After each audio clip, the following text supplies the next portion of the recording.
You've probably heard of blockchain and Bitcoin before, even if, like me, you may not understand how it all works.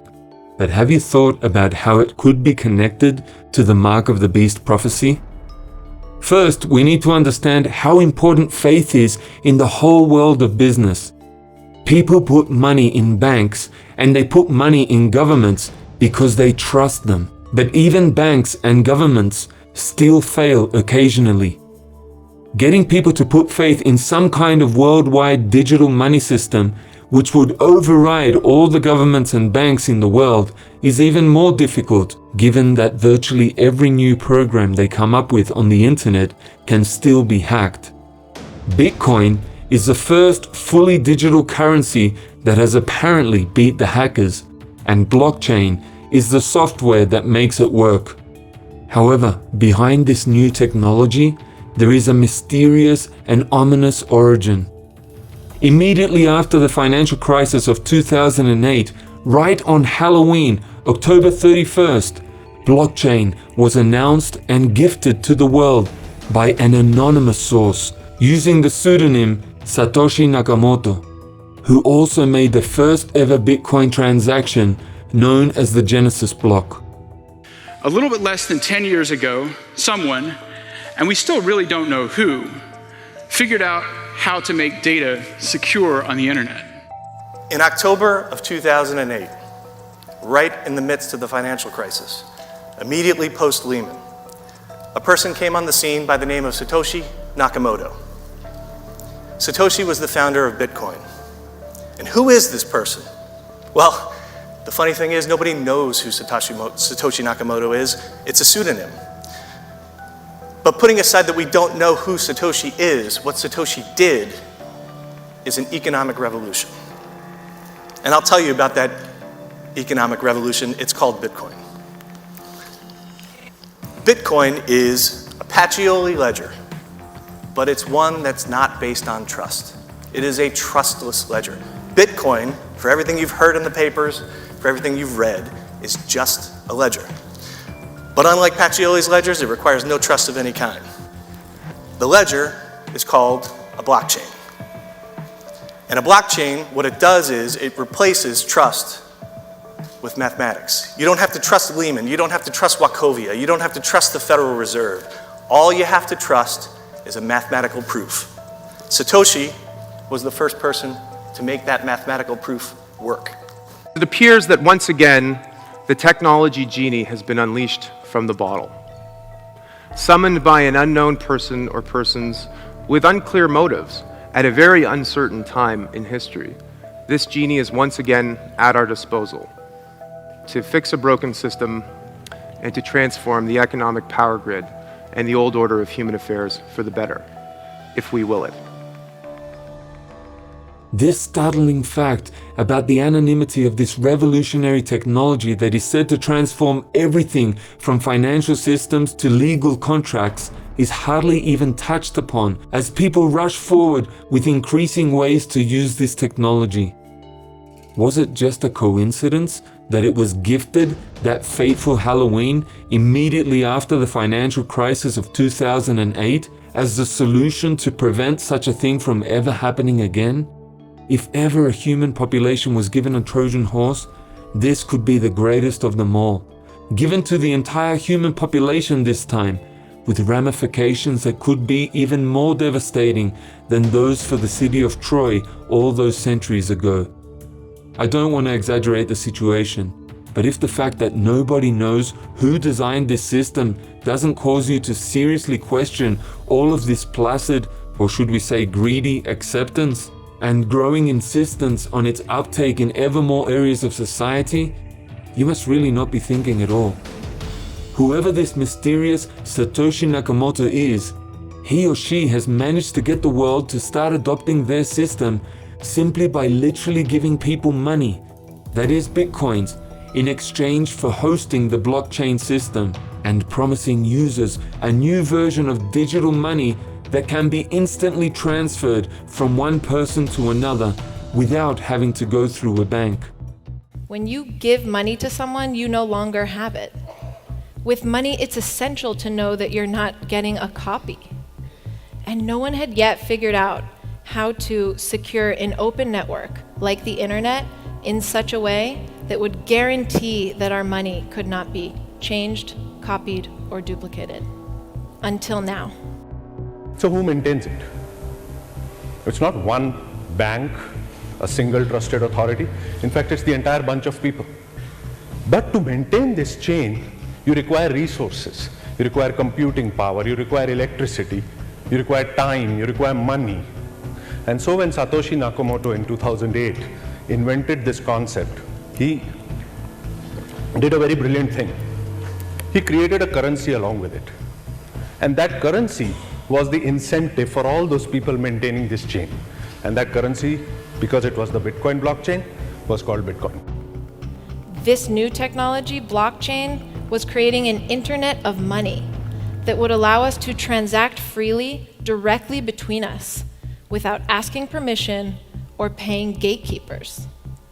The implications for society of having an open global network for the free exchange of money between people are as big as the internet. This is the first ever people's money online, and it's just the beginning. Today, there are over 700 cryptocurrencies already on the market and counting. And a new generation of blockchain technology lets us customize money in even more sophisticated ways.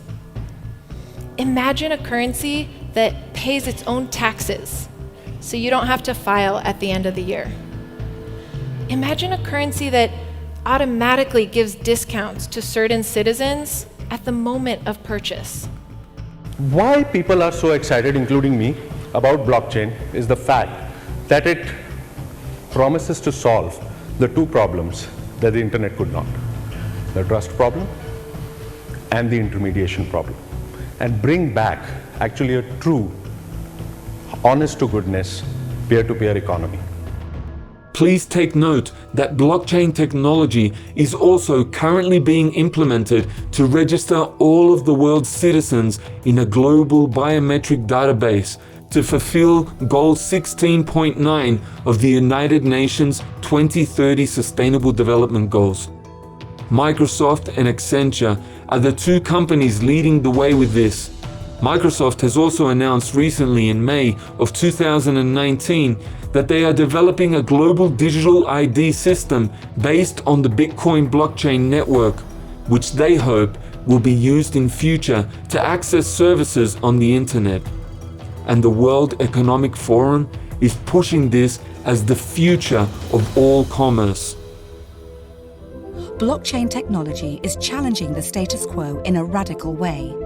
By using math and cryptography, blockchain provides an open, decentralized database of any transaction involving value, money, goods, property, work, or even votes, creating a record whose authenticity can be verified by the entire community.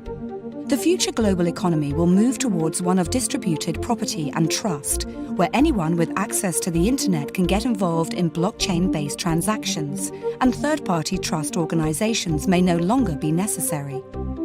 The uses of blockchain technology are endless. Some expect that in less than 10 years it will be used to collect taxes. It will make it easier for immigrants to send money back to countries where access to financial institutions is limited. Financial fraud will be significantly reduced, as every transaction will be recorded on a public and distributed ledger, which will be accessible by anyone who has an internet connection.